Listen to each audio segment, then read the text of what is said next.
Welcome, friends, to Season 0 of the End of Tourism podcast.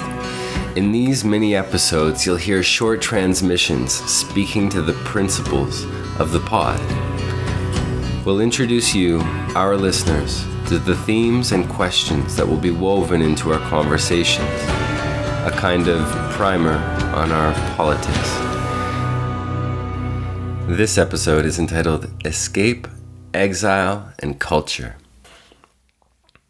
Most types of tourism can be seen as forms of escapism, neatly packaged as its opposite, as freedom, as choice, as luxury, and as learning. Tourism is marketed as rest and relaxation, but it hides that which tourists either need or want rest from. It conceals what is happening at home. It ignores the drudgery and malaise and poverty of imagination that has arisen in a time of ecological collapse and pandemic disease.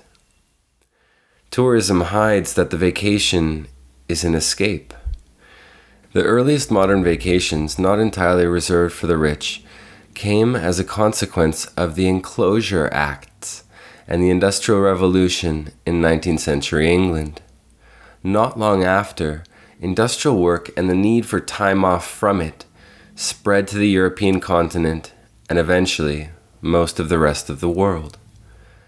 Tourism, as we know it today, is a direct descendant of this forced exile, immigration, and exploitation, even if tourists today are not descendants of European people. It is a consequence of how European elites toured, as well as how European peoples arrived on the shores of foreign lands in this time. Tourism is a cultural inheritance.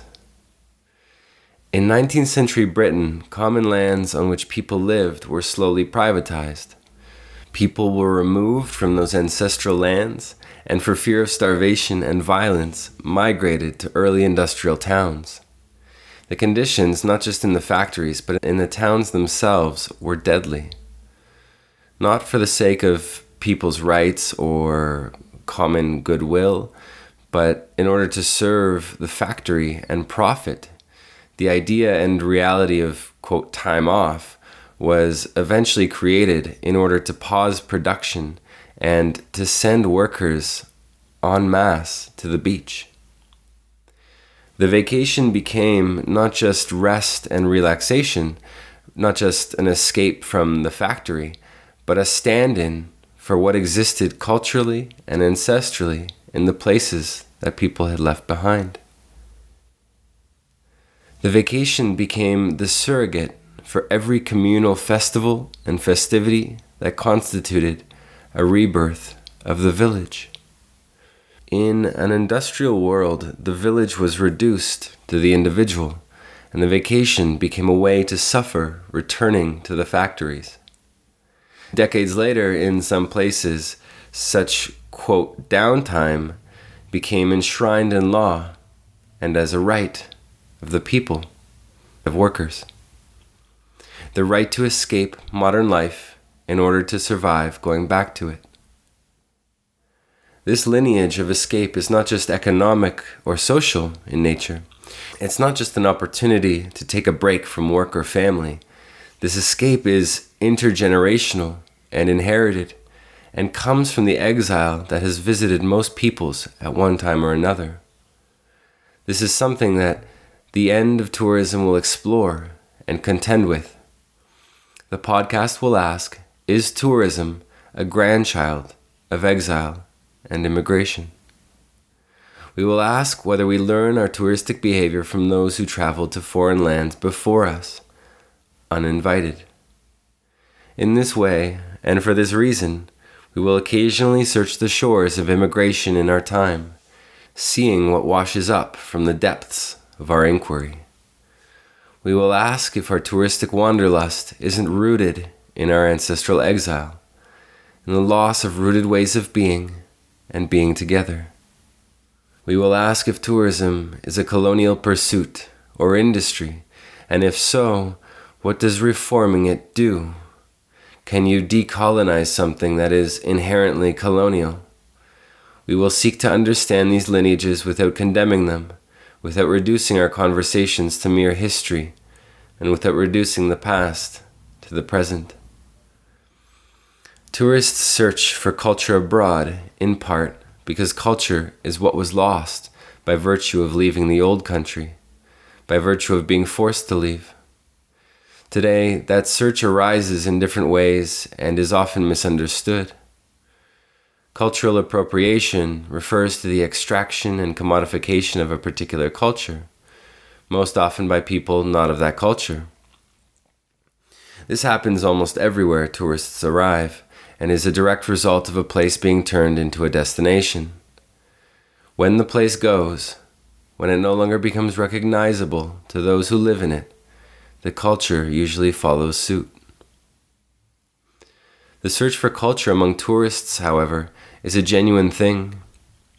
If we reach deeply enough into that longing, we could come to know how it arises. What if it wasn't just the longing of tourists to feel or appear cultured, but a pining for that culture or cultures that were lost or forgotten ancestrally? There seems to be a deep desire among us to be well-rooted, to retain a sense of collective memory that isn't simply history or nationalism. What if this is what people go searching for? And what if it is how they go searching for it? What if such a thing can't be found?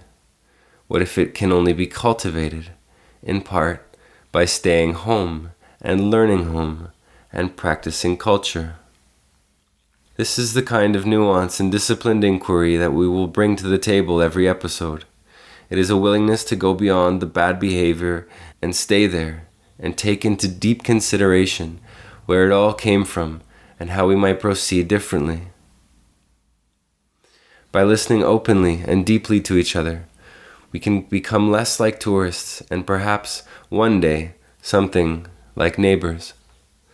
But this is not to say that we as tourists suddenly become, quote, travelers or some other greenwashed or wander-washed moniker that repackages who we are in front of foreigners, a kind of saving grace.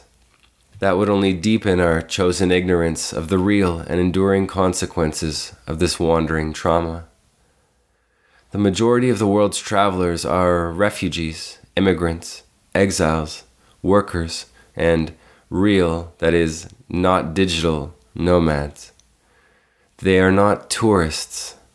You know, it is in the end completely self-serving to call yourself a traveler in order to deny the real responsibility that comes with being a tourist. Finding culture elsewhere, knowing that, well, at least it exists somewhere, and that you were alive long enough to witness it elsewhere, will not pass the test when the grandchildren ask you what you did when things were as bad as they were today, when some part of you knew that things were that bad. That is what I imagine is being asked of us today.